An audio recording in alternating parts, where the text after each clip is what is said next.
Welcome to the 9642 podcast. This is your host, Mr. Number 9. And this is The Fool. This is where me and The Fool give our Unqualified and unrequested ramblings on the various issues in the world of sport. or something like that.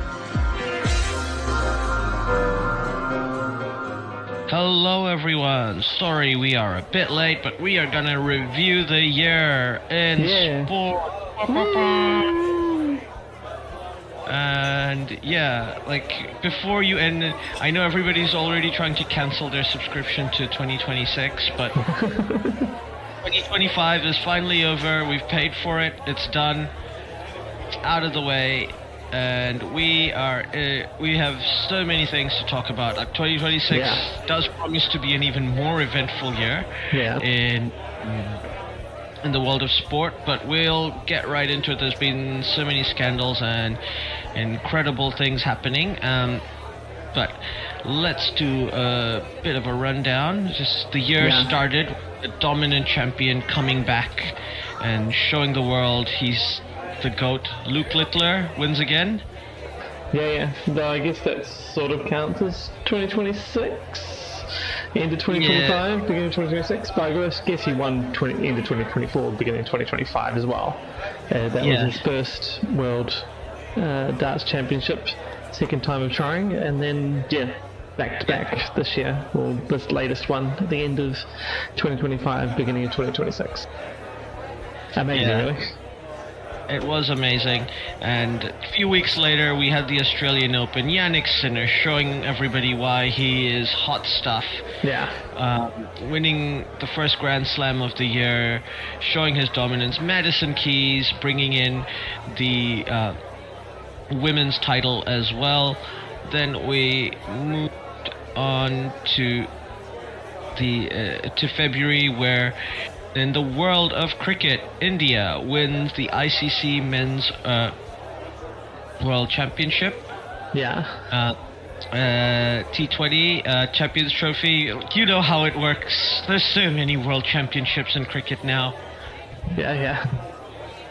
So we don't even know how it even works really anymore. And then the Recopa Southern America, the equivalent of the Europa League in South America, Racing Club from Argentina. Congratulations to them, winning another continental title to go with their massive trophy cabinet. Then we had, the AFL season started.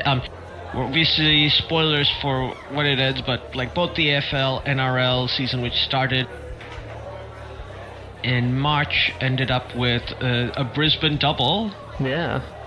For the River City, both the Lions and the Broncos bringing the title home. I think the Broncos, it had been 20 plus years, many years of heartbreak. Panthers stopping them from winning. But they finally got over the line and managed to take the flag home. This is the one that the city really, really wants to win. And then we got to the Sepak Takraw World Cup being held in Bihar, India, where the Thai team wins again. Once again, water is wet, as like to say. Then we had the Indian Premier League starting in March as well, ending in May, when it happened. Virat Kohli wins an IPL, potentially in his last season for playing in the Premier League, just much like Sachin Tendulkar did for the Mumbai Indians in 2010. He's the Royal Challenger Royal Chokers Bangalore, now Royal Champions Bangalore.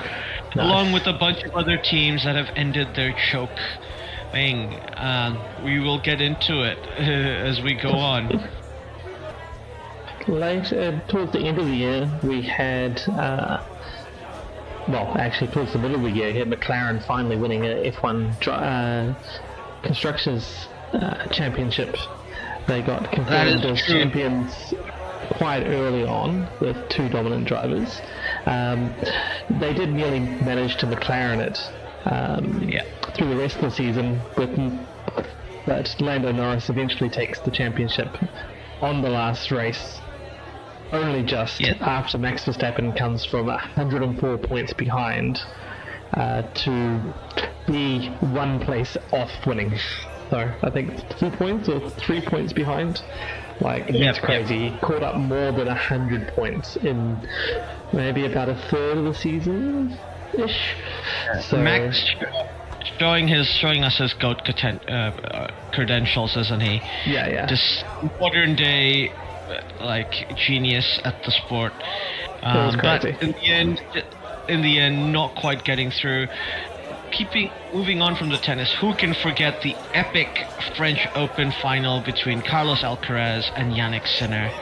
A game that lasted more than, I think, lasted almost 8 hours. Like, using older rules, it would have lasted even longer, but now the Grand Slam goes, you have to go into a tie-break. In the end, there was one point where he was defending 3 match points, and he was basically 2 sets behind. He clawed his way all the way back. It is actually a great picture this reporter took of him facing 3 match points, and he's basically on the ground covered in dirt from the clay at Roland Garros. He comes back from there, you're just like, hells to the yeah. It's just amazing. It was amazing, showing us his tenacity. 2 modern day greats. This is tennis's new great rivalry, Sinner versus Alcaraz. You love to see it. And Coco Gauff winning the women's as well. We're getting all sorts of new champions in the sport. The next generation, this is the great thing about tennis. There's always a next generation. They're always, and they always bring it in. In June, a Cruz Azul, the team that bring up the term Cruz Azulacular, as in they spectacularly always grab defeat from the jaws of victory, according to their Mexican rivals, would win the CONCACAF Champions Cup after winning the Mexican title, Liga MX, last year. So they've well and truly broken their Spursiness. Nice. Oh, good work. Yep.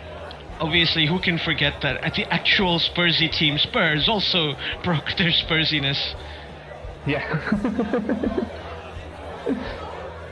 UEFA Nations League, we had Portugal win again after their second title in 2025. Mm-hmm. So another continental title for Cristiano Ronaldo to put in his trophy cabinet for Portugal. Let's not forget the Super Bowl. We had the incredibly one-sided game where the Philadelphia Eagles beat the Kansas City Chiefs quite easily in the end, with a great Super Bowl MVP performance from their quarterback Jalen Hurts.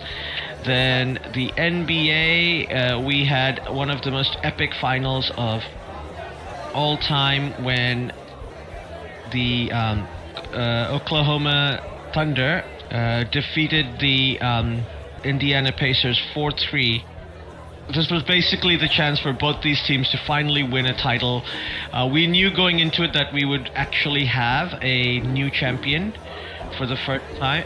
For the first time since the Denver Nuggets did it a couple of years ago. The NBA's had a different champion for the last 7 years, so you can't say this game that league is stale. They've literally not had a back-to-back champion after what seemed like forever that we would have Golden State Warriors set up another dynasty since it got broken by the Toronto Raptors in 2019. Yeah, we've had a different champion since basically every year. Similarly, we had 2 sports had a resurgence in Canada, where both the NHL and the MLB had two different Canadian teams come all the way to the finals. The Florida Panthers would end up winning against the Edmonton Oilers in the final, but it did turn out to be a pretty close game, pretty close series in the end. And then we went to the looking at Major League Baseball.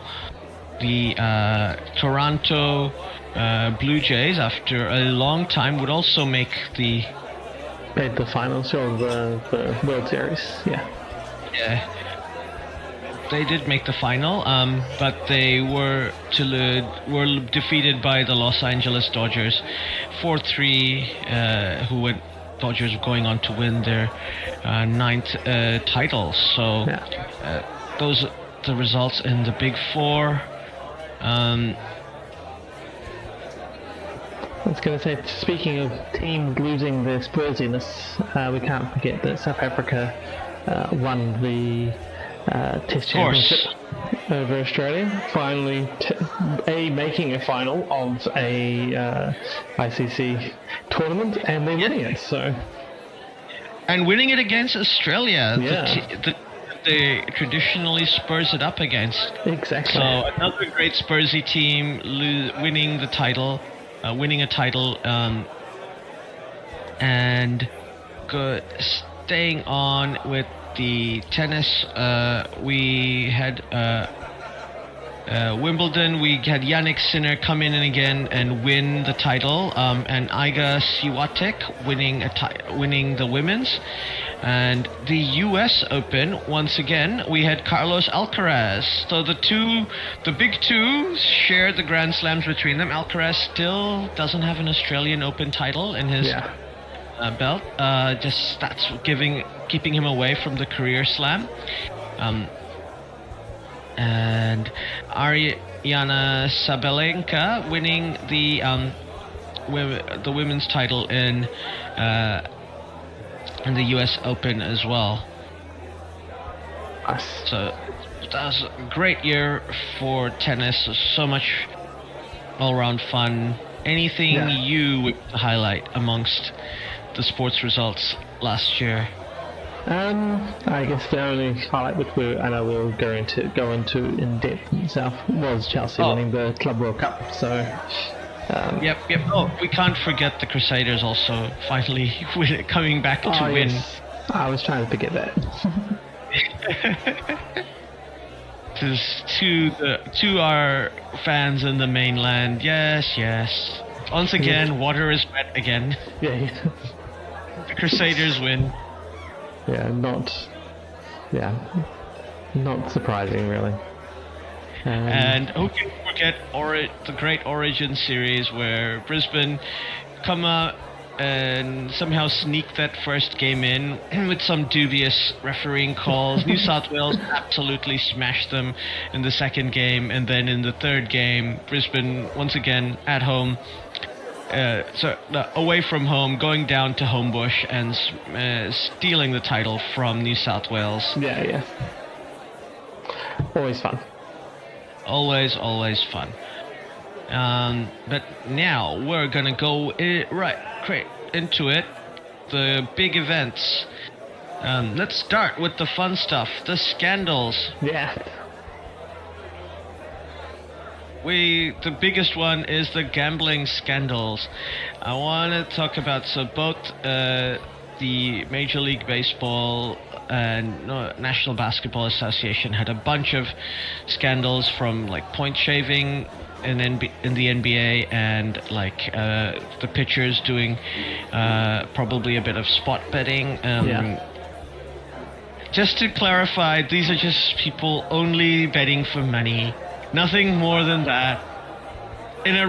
This is like a big scandal for both these big sports in America, whereas down in Australia in the NRL, Brandon Smith, the Big Cheese, appears in court because there's text evidence that he was giving gambling information to friends in return for a pound of cocaine. Something like that. Yeah. A ridiculous amount of cocaine. And I go, and the NRL just goes, this is just Tuesday.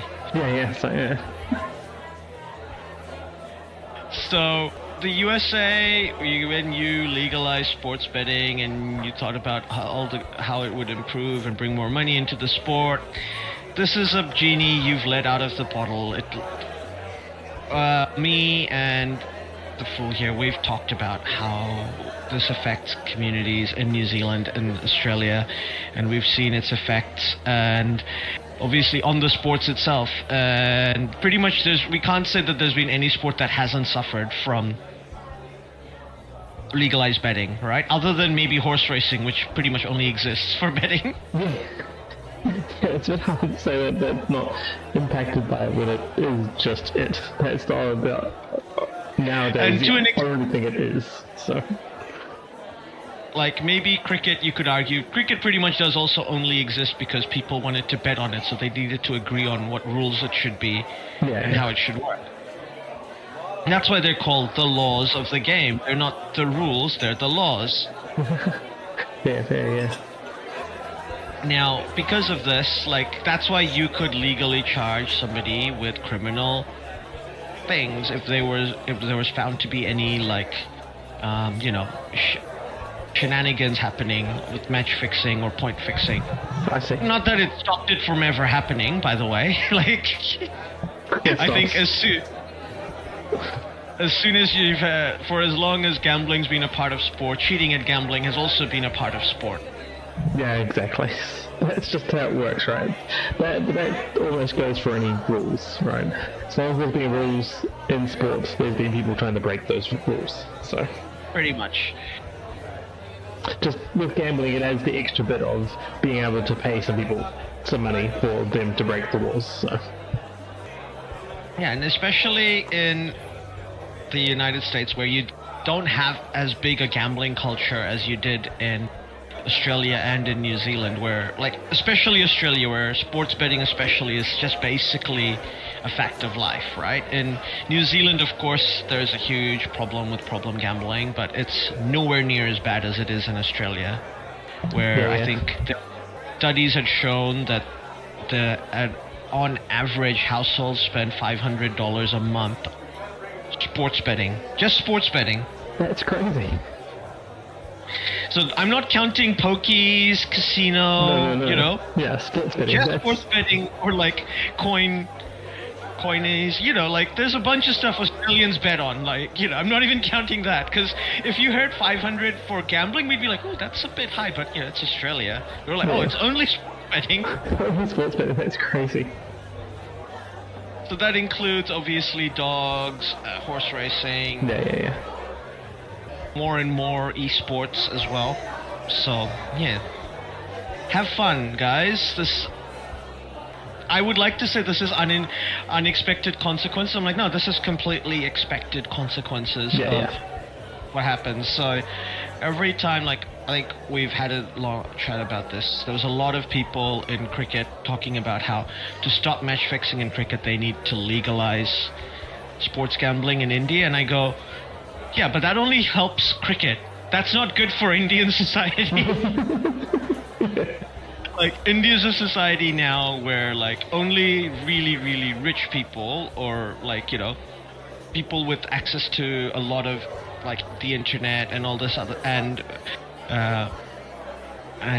like, bank, you know, and obviously there's lots of ways in Asian countries to bet money on things with black money and things like the howler system, but, you know, it exists in this gray area, and not everybody's willing to go into the illegal side of things to do that in the first place. And also you need a decent amount of money to get into it, whereas if you make legalized gambling and you start with, like, oh, we can take 1 rupee bets, 100 rupee bets, you know, eventually you're gonna have a population of people, because this industry is not sustained by people like me and you who might go once or twice a year to the TAB and bet $100. That's a big year for us to bet on sports gambling. Yeah. Like, we might spend $10 on Melbourne Cup, $10 on a Super Bowl bet, or, you know. Yeah, maybe. And even $100, it adds up to $100. We're rarely going to bet $100 on a sporting result. No, exactly. Yeah.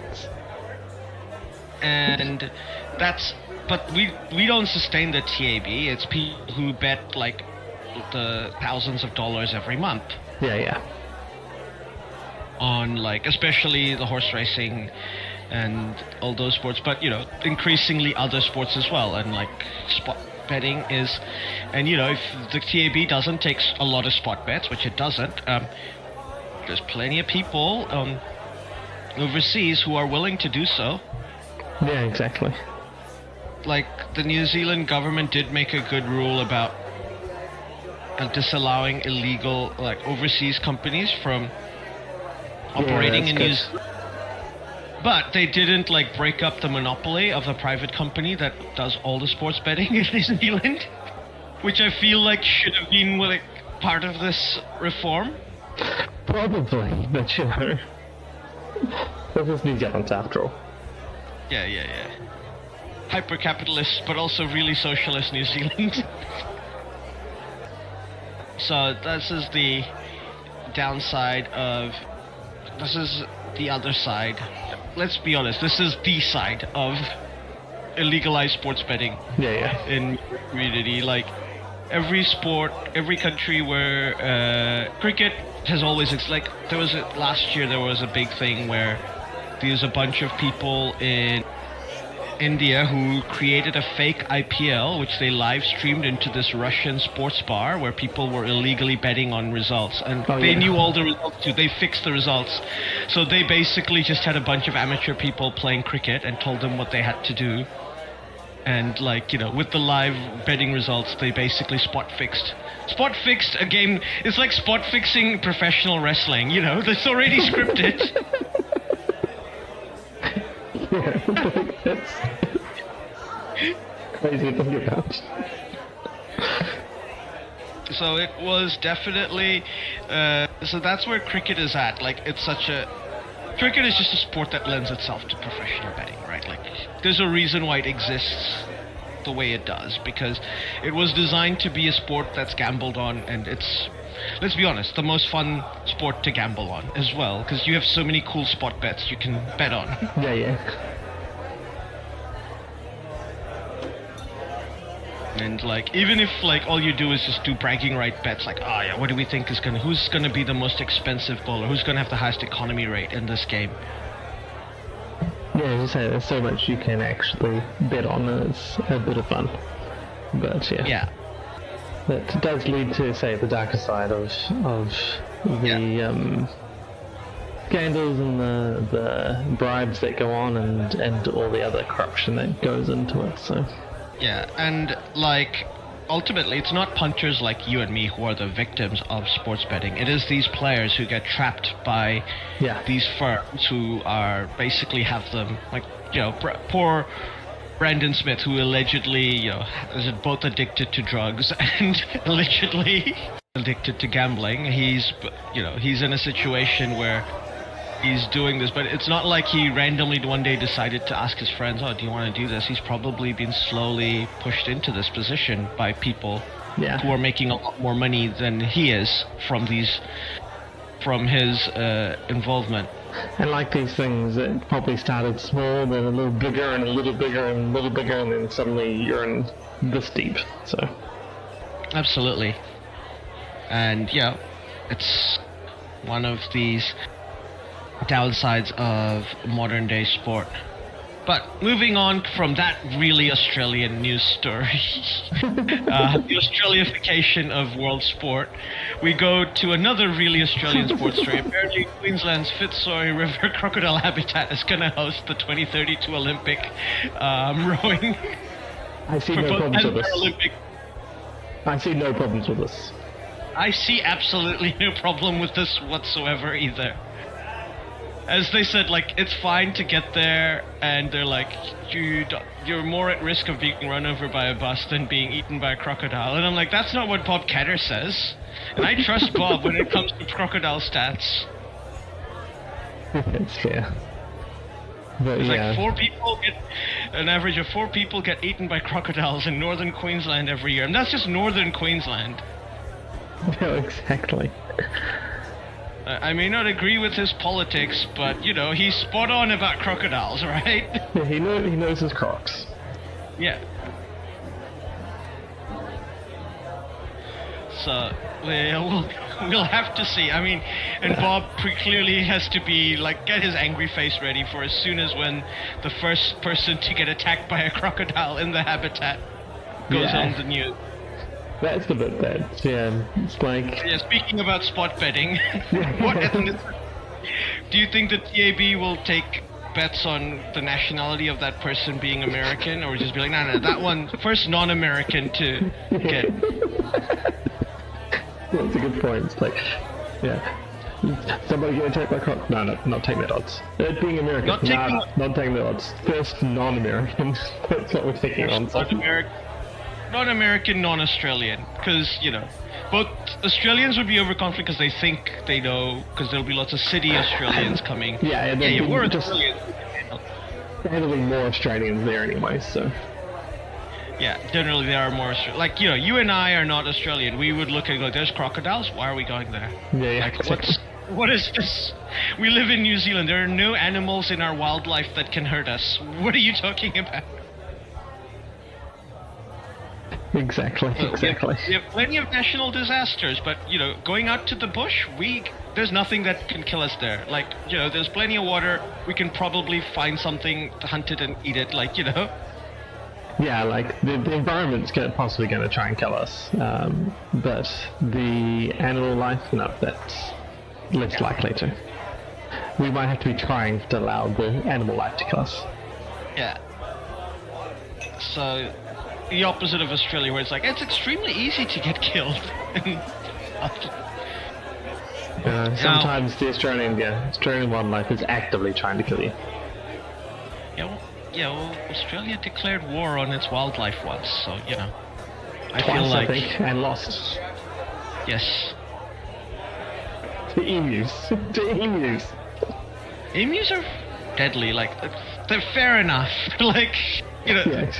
The emu is a worthy enemy. It's you lost to it. Okay, fair enough. We lost to you guys. To be fair, they were tanks and did take like machine gun rounds and like keep running. So yeah. Yeah. And I think, emus are not as deadly as cassowaries. Yeah, fair. The bit I liked about the emu war was apparently the emus started sending out scouts and so they had advanced warning of like the military moving in. And so then the rest would be eating and there'd be like 1, 2 on the edges, and then they'd run off and then everybody would run off. And they'd cycle through who got to be the scout. So that was crazy thoughts as well. I mean, birds. Yeah. There's a reason why I'm scared of them. Well, they're also possibly one of the closest things to a velociraptors, Yep. They are just birds are just dinosaurs. I think the only thing closer is the cassowary. Yeah, I think, I don't know which is. I always heard the ostrich, but it might be the cassowary. That would make more sense. Because the cassowary actually has, like, the actual long claw. Yeah, that's what I was thinking. It makes more sense that it's closest. But, yeah. Before this becomes the, bird talk, we better continue with sports. Welcome to the We're bird two New podcast. Zealanders. Once we start talking birds, we're not going to stop talking birds. So we better stop now. Yes, fair enough. Moving on to like the big theme this year, everything about the financial way sports are structured has changed massively. The big news is League One became the first major European league to go all on digital only. They don't have any. Basically, the DAZN ended their agreement with League One because they didn't get enough subscribers, and DAZN is totally, completely, absolutely not like a money laundering front for any company or sovereign wealth fund at all whatsoever. No, clearly not. And due to this collapse, the League One took the big decision of let's go fully digital. They got 1 million subscribers in their first month, which I think is pretty good. €15. I would believe that's a monthly. Yeah, my understanding is €15 a month. Which should roughly mean 100 a year, €150 a year. And as you and I discuss numbers, if it can get to 5-10 million. That's a decent start to slowly go. Yeah. And there's nothing stopping the clubs from, doing like agreements with sponsors based on how many views they get for their games, and they're guaranteed a certain amount of that cut from the streaming revenue, and they go from there. Yeah, no, it seems very good, and I'm quite excited about it. And I think, probably a lot of the other European leagues we're watching in interest to see how it actually hits off. Like, it's a good trial, really. Like, the big four leagues will probably never need to do this because. No. But because League One is trying to become the Big Five, trying to push themselves up there, that is openly, we know that, for example, that's what PSG wants. They want France to be a competitive league.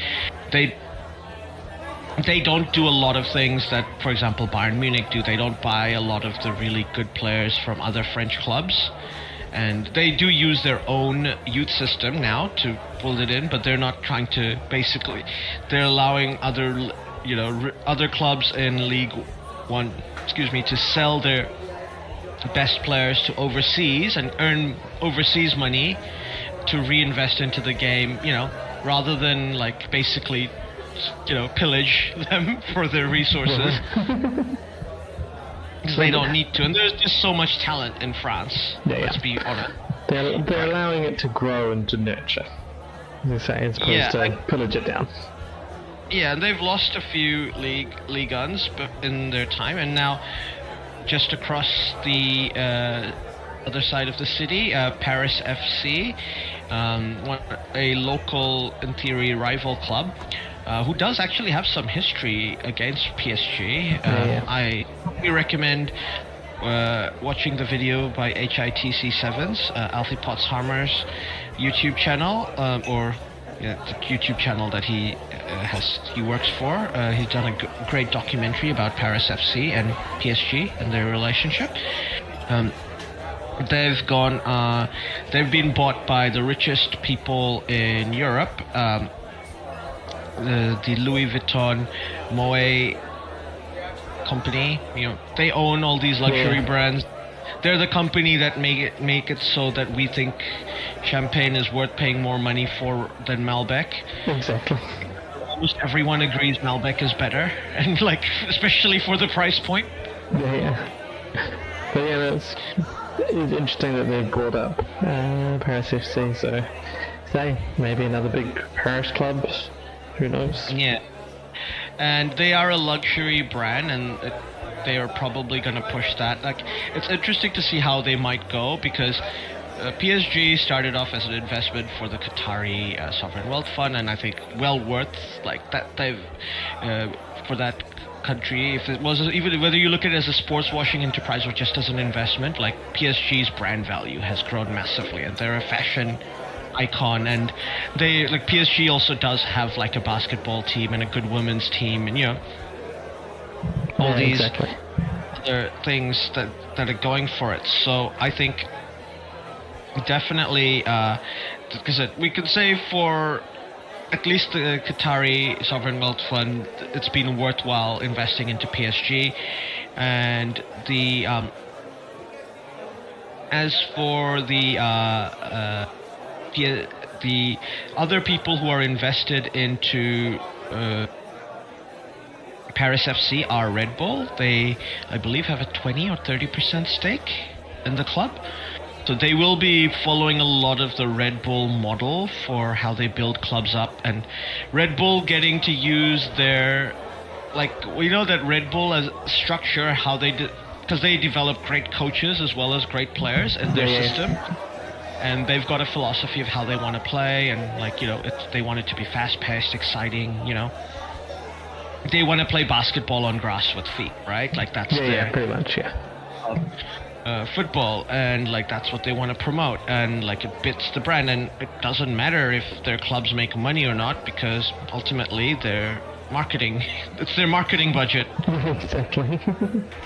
And if Paris FC is a hybrid of that style plus the luxury, you could see both these clubs both these companies, all these companies, using it that way, it'd be very interesting. We'll see how it works out. And League One does already have like a bunch of, old royalty clubs, like you say, Etienne, your Marseille, Monaco. Yeah. They're not anywhere. They're also going to be in the league, so there's always going to be fans in League One, and there's always going to produce good players. So, and if in France alone, if they can get as we said, 5-10 million in subscribers, like 5 or so million in France maybe, and maybe another 5 overseas just to begin with, that's not too bad. Like, there's a lot of francophone countries in the world that follow Ligue 1 as well, especially because it has some players from Africa, both North and Sub-Saharan Africa, so it'd be really interesting to see. Similarly, the ECB, after everybody laughed at the 100, made more than $1 billion selling their franchises. Yeah, that's crazy. And they've used the Bundesliga model, where the counties that they've allowed the counties to also be sold to franchises overseas, but they have to retain 50+1. All right. Oh, that's good. Using that Bundesliga model, and the 100 franchises are, I think, half owned by the ECB, half owned by the thing. Like, basically, the ECB's gone, you retain the controlling, but we retain enough that we get a portion of your earnings. All right. Yeah. So it's an interesting model. Some people have said that it could potentially make even more money than the IPL. And people are laughing at that idea, but the English Premier League is the biggest football league in the world, and it's not the largest football country in the world, but not by a long shot. Yeah. And people in England who watch cricket really love watching cricket. There's a reason why the World Test Championship has to be played there, because if it's ever played by non-host teams in any other country, it's not gonna sell out. Yeah, exactly. This is there's a reason why almost every Champions Trophy was being held in England for a while as well, because England basically, that's a tournament. It's England are playing. The Barmy Army's going to be there. It's going to sell out, and whatever teams are playing, neutral teams, you have a South African New Zealand community. You've got a Bangladeshi, obviously the South Asian communities, Indian, Pakistan, and even Ireland. Holland will have players easily come across. It's traveled from Amsterdam to the UK by train for a cricket game. It's not going to take that long. Yeah, exactly. There's a reason why it works really well, and it could fully go, and I don't think it'll be necessarily as big as the IPL, but it could be a decent competitor. They're never going to be playing at the same time, so they'll happily share players. And if it's the same owners that own both sides, they don't care which one makes them more money, ultimately. Yeah, exactly. So it's the same people owning the franchises, then money is money, so... Yeah. And people are happy to, one thing England, we know, the Premier League is basically the big success story of late stage capitalism in England, right? That's the one product that it's better than anybody else. It's got the best coaches, got the best players, got the most money, got the most fans as a league in football, in the world's game. Yeah, exactly. So it's a model for other sports as well, right? So, yeah. And you and I remember a time when that wasn't the case. The English league wasn't the best in the world. Especially when it started. We remember the bad old days of English football. So you can definitely see... And we remember the bad old days of English cricket, too. So... Yes. So this will be a really interesting thing to look into. The other really thing is in the NBA, we had 2 franchises sell, the biggest franchise sales for any and North American teams. First of all, the Boston Celtics smashed all records for a team being bought for $6 billion. But you go, yeah, they're the Boston Celtics, right? Yeah. And we'll probably never see a sale. And then the LA Lakers sell for $10 billion, and you go, oh yeah, but they're the obviously they're the two biggest basketball teams in the world. Like, Yeah. they have global fan base of billions of people and like social media following. Like, we understand the value, but incredibly, these two sales might have been underpriced. Because the NBA has rules that sovereign wealth funds are only allowed to own up to 30% of their franchises. Right, yeah. So you didn't see because let's face it, like if you want to sports wash your country, Saudi Arabia should be buying the Lakers, right? Like that should just be instantaneously what you want. Yes. Or like buying or like another Middle Eastern sovereign wealth fund should look to buy the Celtics. Like that, or you get so many eyeballs in that league. And there's 80-something games to watch, and it wouldn't surprise me if you see some of the other big teams in that league sell for a lot of money, like the LA Clippers, the New York Knicks.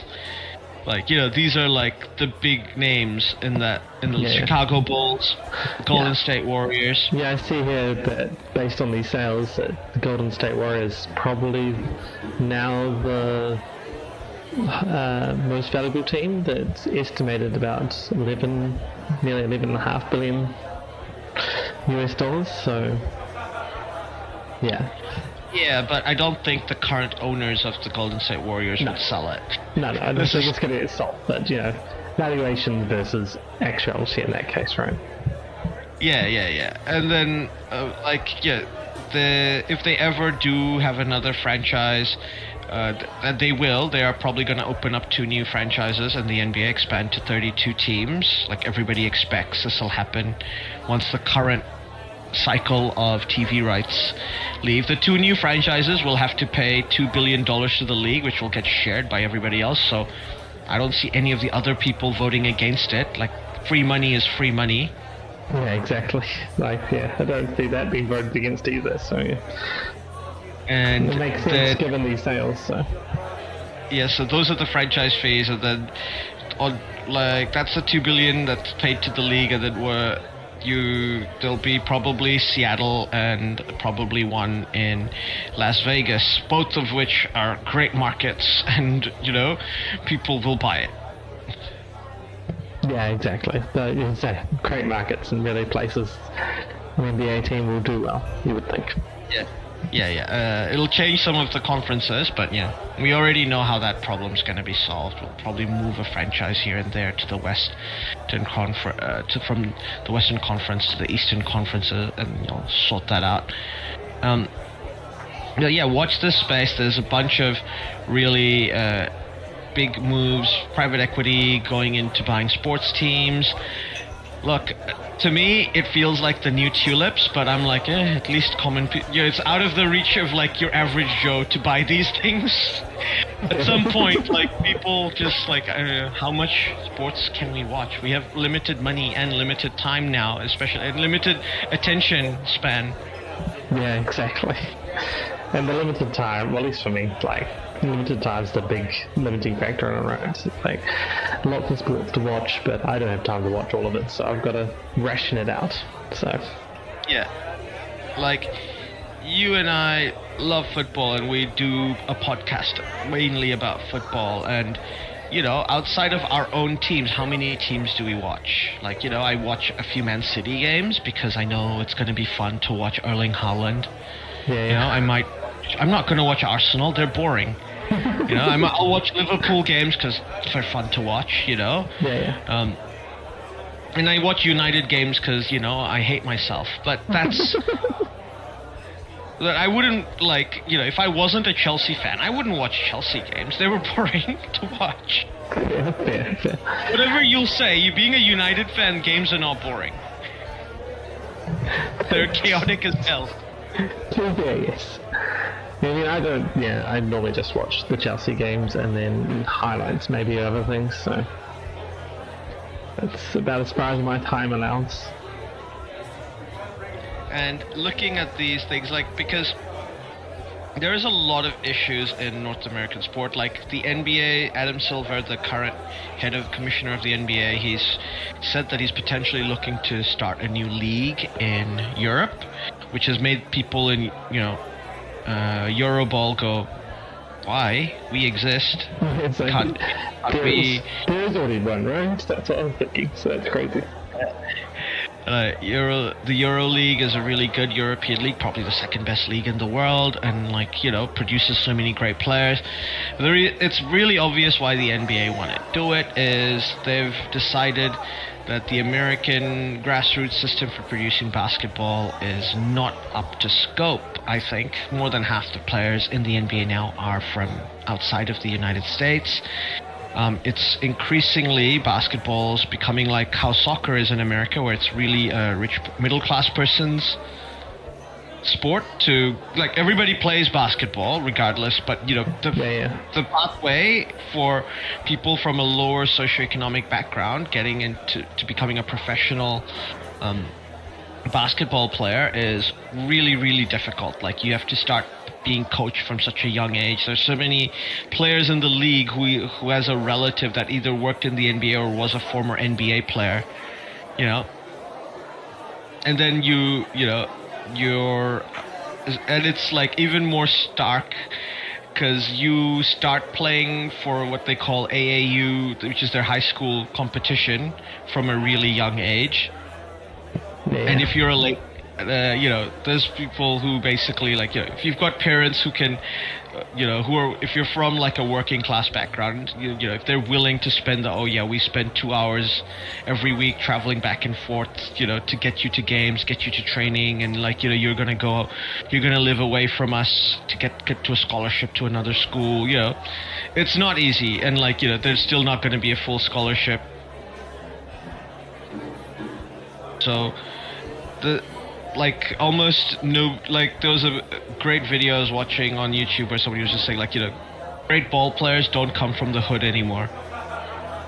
Yeah, they can't come from the hood anymore, given all that. So yeah, basically, I think currently there's only one, Donovan Mitchell, who basically comes from a working class background. He basically was my mom basically had to go through hell, and my sister as well, to get me to this position. And even I wasn't sure I was going to make it as a NBA player. They took a huge risk. I've been able to get there, but that's not that's not a viable model for everyone. No, that's really showing how unviable it is. It's one person that managed to get it through all the blood, sweat, and tears to get there. But and he basically just said, people from his age group growing up who were way better at a younger age than he was, weren't able, gave up the game in after high school, after a year of playing high school hoops and stuff, because you're pushed to the game, whatever the issues, you'll say the equivalent of New Zealand and Australia, if youth sports, high school sports, the first thing that the school's job, your coach, your PE teachers, is to make you love playing the sport, regardless of how good you are or not, right? That is the first thing. You got to have fun having sports, playing sports, and enjoy playing sports. Yeah, that's the fundamentals of New Zealand and Australia, sports throughout just about every sport. So that starts from primary school. That's why high schools have multiple teams of multiple levels, to go out there.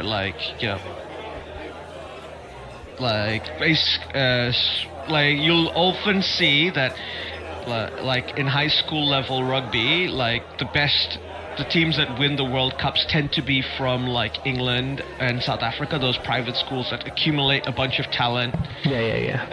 And get there. And New Zealand's will be a team Taranaki High or Hamilton Boys High, and it's not anywhere near the the level of like professionalism but those it doesn't translate to like the All Blacks. No, The All Blacks exactly. are still good because they're still one of the top 2 teams in the world because the system in New Zealand works. And let's be honest, like the other thing New Zealand does right with rugby is using weights instead of age or deciding what to play in. I don't know why like both rugby and rugby league does it, and I'm just like, why doesn't every country do this? I don't understand. Like, It's crazy like to think about not doing that. Like, that is just terrifying. Hey, it's better for safety. It means if you're like a late developer, you get to, keep playing the sport and enjoying it, like rather than be like, I'm tiny, I don't care. Yeah, exactly. So, it's weird, like different things, but whereas Europe is similar model to New Zealand and Australia, it's less dependent on high school. It'll be more like you join your local sports club, you'll see which sports you like, you'll end up playing, and they'll be your neighborhood sports club, and then eventually they might be associated with like a big pro club down the in the city or down the road, and then you'll if you show some talent, they'll like they'll refer you to that bigger team, you know what I mean? And Yeah. well, yeah, like, don't get me wrong, it's super competitive in Europe. You're not like Ajax is literally got an under 6s team, like and you're probably not gonna play for Ajax, and like this is like in Holland where like so much development on youth level, because they just go, so much of your mobility and hand-eye coordination skills develop at that age, so we want to be in control of that right away. Like, we want to make sure you're doing the right things, but it's still available to those players for free because it's based on which guys show show promise. That's good then. And it's also like easier to do that for free because in England you're not in Europe, you're not in football anyway, you're not allowed to be at a club that's be signed by a club at a young age if you're more than 50 miles away from their home stadium. Oh, right, yeah. Just to prevent that whole blood, sweat, and tears. Like, it makes it competitive in like really big cities, but also like gives you loads of opportunities. Like, we've look at Jamie Vardy, right? Didn't get picked up in other teams, but he's still there's so many second chance ways to get, like, Jamie Vardy is incredible, and he's the ultimate late developer. Yeah, exactly. Professional player. It's crazy to think of his story sometimes when you go through it, right? And say quintessential late developer, where it's just like actually his ceiling was heaps higher than anybody could have thought. Yeah, I mean, the closest equivalent in like American sports is it's Kurt Warner, like, who's a Hall of Famer, but he used to pack groceries till he got he got signed as a free agent because the Rams had an injury crisis and he just came in. Alright, that's pretty crazy. But Jamie Vardy was still playing football, right? He was still able to support himself with playing a sport, sure, at semi-pro level with Forest Green Rovers and all that, but he was still a footballer, and he got scouted up. He wasn't reliant on like somebody getting injured. Like, once somebody was like, "Oh, this guy's talented, just buy him." It was just one of those things they just hadn't been able to get him to the right places early on, right? So yeah, they got missed. He's playing semi-pro, and then finally a scout managed to be like, "Oh, wait, it's that guy. Maybe we should give him a chance." Jamie Vardy is only the most famous version of that. There's so many players, like Pauling was also like that, playing semi-pro until he got to Villa and then eventually United, and went on to have a career for England. Exactly. Same with like Kyle, what's his name, for Manchester City, old right back. Oh, damn it. No. Yes. Walker, Kyle Walker. Like, I know this name, but brain's not gonna give it. Yeah, he's back now. He's at Burnley, but Kyle Walker was playing pretty late in life, still playing in the lower leagues, and then he eventually got signed for Spurs. Moved on. So it's not just only possible, but it's common enough that happens all the time. So that's because you've got multiple leagues, multiple levels of and you can semi-pro level, even in like a lot of football and other leagues, you can still work and do that and support yourself reasonably okay. Yeah, exactly. So there's different issues with and like I feel like that the NBA they're currently not going to be able to do things like make their own academies and things like that, but they potentially want to do that. Now they've created their the second tier league, the G League, which is for like basically their feeder league, and it's slowly doing pretty good at producing players. But I think this is the thing of like you and I think firmly believe that the European system of producing and creating sporting talent is better than the American system, which is reliant on basically getting a bunch of amateur organizations like colleges and high schools to develop it fully, versus in England where it's all basically done by professional, effectively factories that make this, right? Yeah. And it's like Lionel Messi would, if he was not Argentinian and was actually American, he'd never end up becoming a professional soccer player. Yeah, well, exactly. Probably wouldn't have had the chance. So.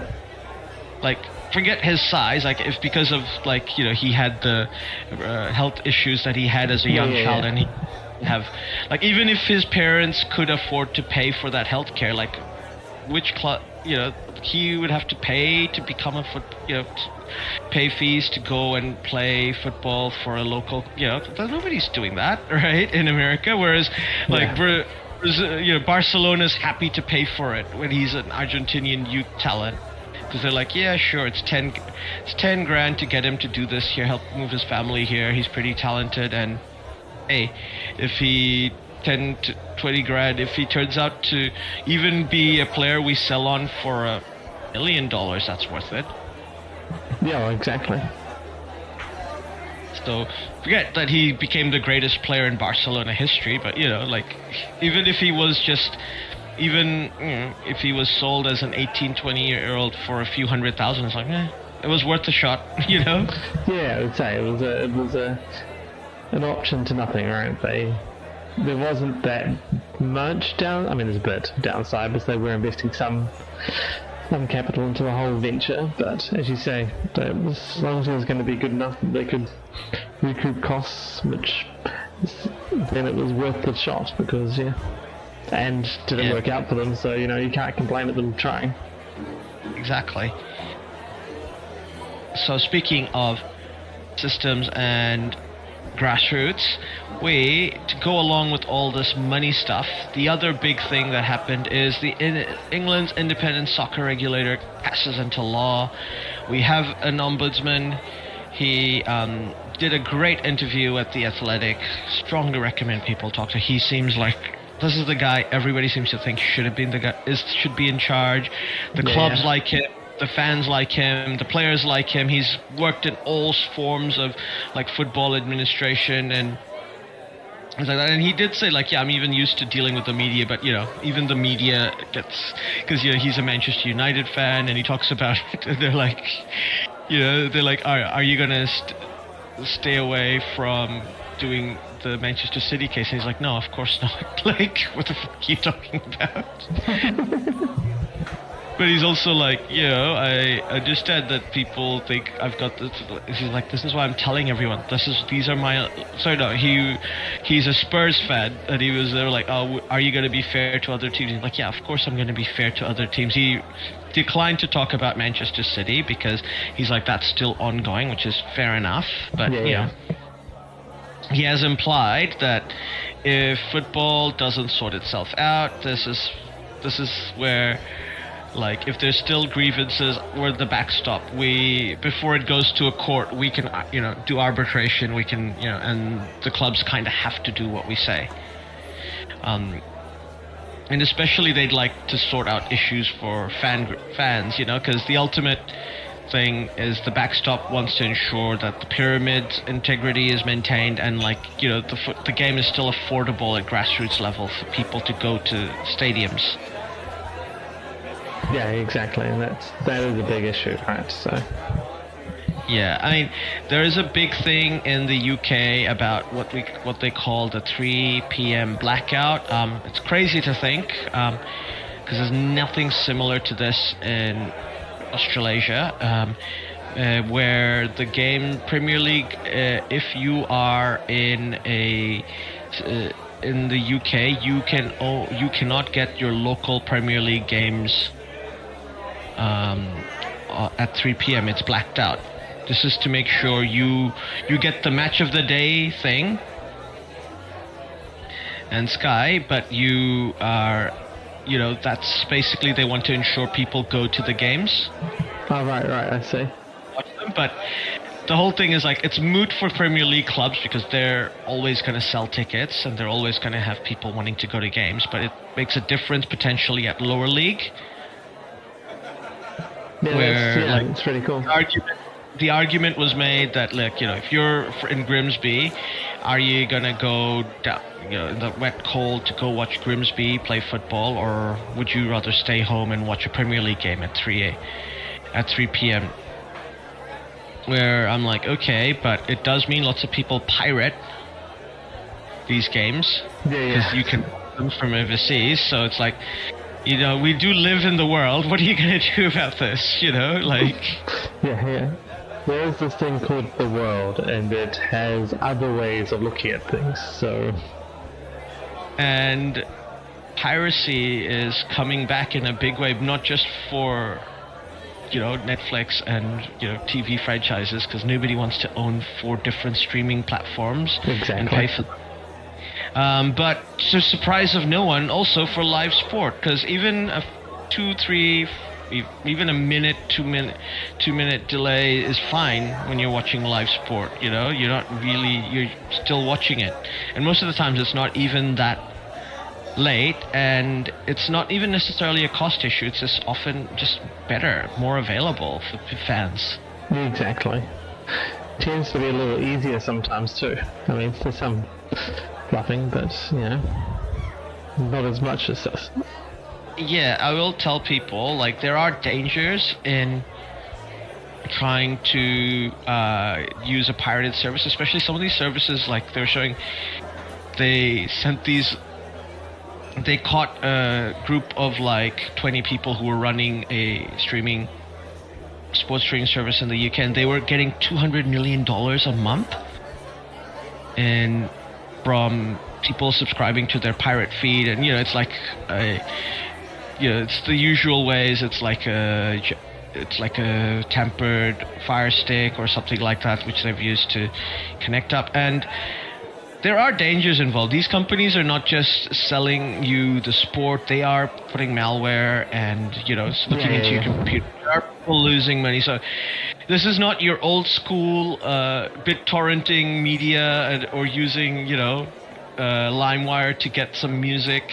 That your people like me, your boomer, your dads and uncles are talking about, and we kind of knew how to stay safe from a lot of that stuff when we were downloading stuff from torrents and things. Whereas a lot of modern day malware is very, especially if you're going to a web page and clicking on a link. Always dangerous. Or getting them to install a program on your thing to go, especially people are going into WhatsApps, entering information and giving, and it is really, really dangerous. That sounds crazy, yeah. To get access to football, it is really, really dangerous. I'm hearing lots of horror stories from people who talk about it, but ultimately it's like it is really expensive to watch football and really, really inconvenient. Football is the hardest sport to follow. Like, if I wanted to watch the NFL, like every game, I would just pay for an NFL pass. It's $5, $10 a month. Just pay for it and watch it, and I get Red Zone too, so I could just watch all the highlights every Monday. Yeah. Monday Which is really convenient. Really convenient. Ditto NBA. There isn't something similar like a Premier League pass, and people have been talking about the Premier League introducing a product like that because they are losing views, they are losing money by not having something easy like that, but also something like what happens to the rest of the pyramid. Like, it does create a bunch of money. Like, it produces the old genie in the box issue. Though interestingly, the league in England that might do this first is potentially the Championship. Oh, really? Wow. They're looking to introduce a model of like, we're gonna do digital subscriptions. You get all the games. It's a monthly thing, or you can buy like a season package, and you can watch. There's no 3 a.m. blackout. We'll experiment with it, and it's just like, or like the Scottish League are looking into that as well. They're based in the UK. They can do, because the Premier League are kind of like, we don't have to be innovators anymore. We can just follow a good idea when somebody else has one, because what we're doing is still pretty good. Like, it still makes money. We're not going to look at their whole thing is like, where other people can innovate and take risks, and we can just follow what they do. We don't have to like be the first.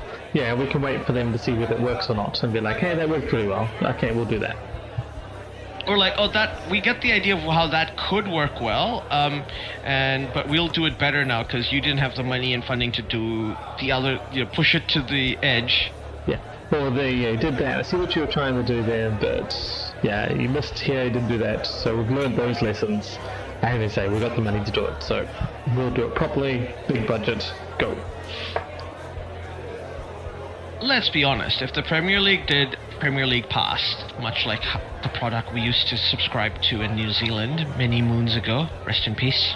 Rest in peace. They will have 1 billion subscribers. No question. No question. I don't care what they're charging. Like, what, $200 a season? We're like, yep, done. Yeah, exactly. I'd be like, okay, sounds good. Where do I sign up? Where do I sign up? $200 a season, $400, even up to $300 a season. Even if they give you like customized bespoke plans of like, you could decide if you only want to do certain teams, and these are the ones you want. And you pay a bit less.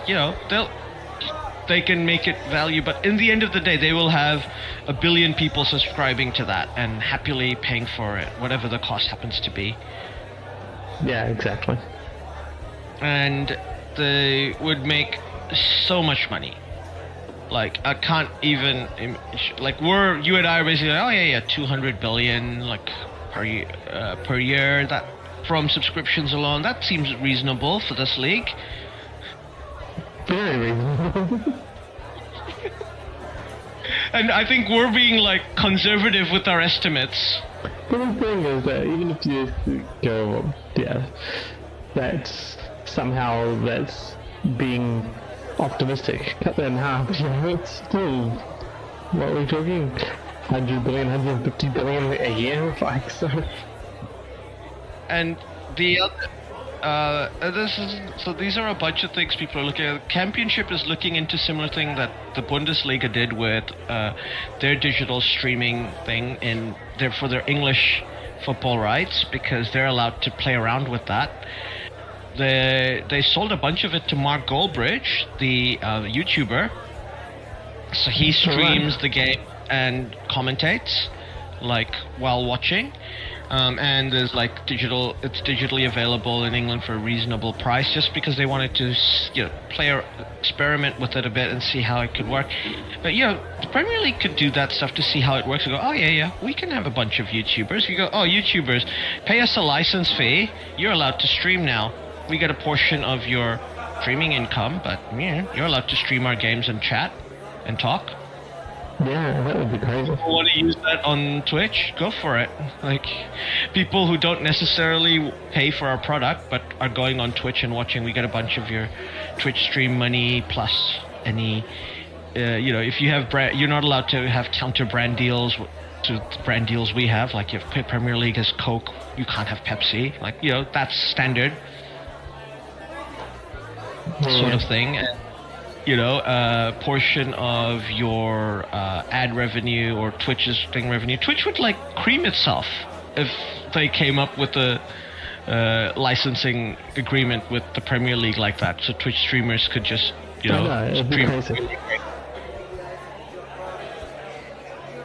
And they could Premier League could argue that it's a different media platform, so it doesn't compete with TV rights, and arguably it doesn't, because people who would watch it on Twitch would just not watch it on TV. Yeah, exactly. There'd be not that much crossover, or too much crossover, so it should be good. Especially if they're doing their own streaming service as well, like, then there'd be basically, it's just additional revenue. Yeah. And like, it's based on a portion of how much views you get. So if you're using, Switch streamer goes, oh yeah, I'm using the license, I've only had like 100 views, so you're entitled, that might get me $100, just as an example. Obviously that you don't earn that much for 100 views, but that means I give you $2. Okay. Yeah, exactly. And like, I'm getting to keep a bunch of my ad revenue. I'm building up my channel. Like, as I get more and more, I can probably have a bespoke agreement with the Premier League and Twitch as we go on. Otherwise I move to YouTube or I move to another streaming. There's so many ways to do it. Like, the thing is, the Premier League doesn't need to be the first to do any of it. They can just happily watch everyone go, yeah, okay, that worked. That was popular. Like, hey, let's try it. Exactly. The championship can take that risk because they're always going to have the fan base. They're the fifth most lucrative league in Europe. Yeah, something like that. And this would give them like a bit more of an even footing. And like, because the championship is part of the English league, they do own the other two professional leagues in the pyramid. And they want to, they'll want, we know that money will get evenly distributed, and they'll probably try and push a bit of that, model forward down the leagues. And there's also the National League down from them, who are in theory a semi-pro / amateur league, but let's face it, they're not.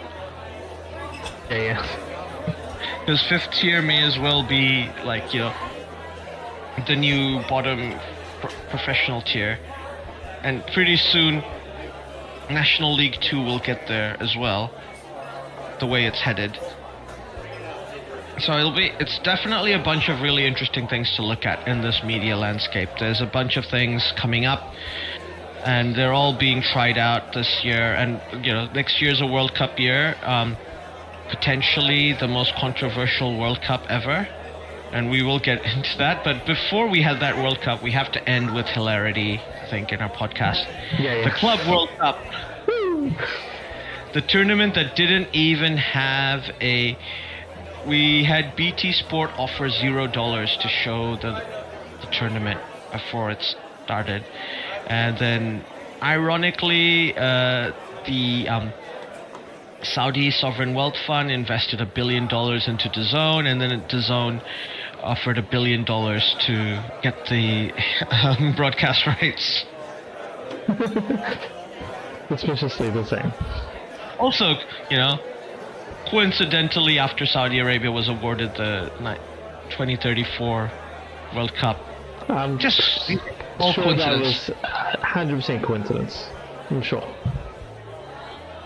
So, but at the end of the day, the games also had ridiculously expensive tickets with like surge pricing and blah blah blah. Lots of games were empty stadiums, and this is the issue with, I think in 1990, the World Cup in America in 1994. United States most of those sports stadiums were still in downtowns. You could still get to them by train, and you could get. Whereas most American cities have become more and more car centric in the last 3 decades, and all these major stadiums are miles away from towns. You need to drive away, and getting Ubers is ridiculously expensive. Well, there was like reports that fans had to spend 3 or 4 hours waiting for Ubers and at the end of a bunch of games, and obviously Ubers were ridiculously expensive. So unless you own a car, and if you want, and they were charging people for tailgating, which is the great American thing. The upside of being a car sportsing culture is that you get to do stuff at the parking lot, like have barbecues, like play games on the concrete, have fun, while getting ready for the games to start. That's lost if you're charging people for doing that. Like, come on, they're already being fleeced for tickets and fleeced for parking. Look, FIFA can't let go of an opportunity to fleece people for more money. And for some reason, Americans get the worst end of the fleecing. Like, even if I could somehow randomly afford to go to the FIFA World Cup and afford tickets, like I'm not going to games in America. I'm probably going to go to Mexico. Like, that's got a proper football culture and everything. And like, no offense to Canada, it'll be a similar experience to going if I went to football games in Canada as it is in America. Yeah, exactly. So I don't go there either. So it's just like, go to Mexico City, go to the Azteca. That's probably the stadium I'd want to go. Like, that's an historic football stadium. That would totally go to. It's one of the, it's a cathedral to football. And there's the first stadium to host 2 finals and everything. And that's a stadium to go to. And the 2 classic finals, like 2 classic World Cup finals, one with Pele, one with Maradona. They're like, it's burned into our football memories. Yeah, exactly. And so I can't imagine, like, if you had a World Cup, like a football World Cup in Japan, or like you did in Japan, Korea in 2002, that would be awesome, because getting to games and everything would be super easy. You just travel the country by train, and the Japanese government would probably design some sort of ticketing system so fans can use the Shinkansen for really cheap while they're there for watching football games. Bob's your uncle, you're sorted at that point. You just know it would be something nice and straightforward and simple, and it would just be amazingly well run. Yeah. And like, despite what people think, Japan's not actually that expensive a place to visit. And when you want to buy stuff over there, or when you visit, like, getting to there might be expensive, but like your hotels, what you're paying for, and like buying food and everything, and like transport is not expensive in Japan. Versus like, if it's in America, it's gonna, and the next World Cup is gonna be even more expensive because it's being hosted by a multiple of countries around the world. It's just crazy. But I'm not complaining, because it does just mean that 2038 is just going to be New Zealand that's hosting the World Cup, right? Like, there's just no other country that can. As I say, so we'll be the only ones left, right? There'll be no other options. Not by their rules. Not by their rules. And like, I don't know if they'll want to go to North America again so soon after. Like, technically they could host it again in the US, but at that point, how much money would the average American fan even have to? They'll be paying off the loans of the last World Cup. Yeah. Paying off the second mortgages they took out to watch games in that World Cup. But yeah, we'll see. And I know you and I are definitely going to watch the World Cup next year. We're going to stream it. Yeah. We'll be watching in bated breath to see how it works out. Yeah, well, it should be good because, TVNZ here in New Zealand have got the rights, so sounds like they've got most of the games free to air. All the all-whites games that we make it through will be, and I think from the quarterfinals on as well, everything will be free. Definitely the finals free, but they are going to have some sort of package for all games. So we'll see what that sort of pricing comes in at. But yeah, no, definitely going to watch it. My kids are already amped for it. So yeah, and we thought the Qatar World Cup was going to be the most controversial World Cup, but you and I enjoyed watching those games, and we had a great time in 2022. It's just the same thing, right? Always leading up to the World Cup, controversies, and then during the World Cup, the football takes over. Better or worse, the football takes over during the tournament. So yeah, pretty much. And I think on that note, we wish everyone a happy new year, and I hope you had a good 2025. Yeah. And a great new year, and look forward to the year coming up. And catch you next time. Catch you next time.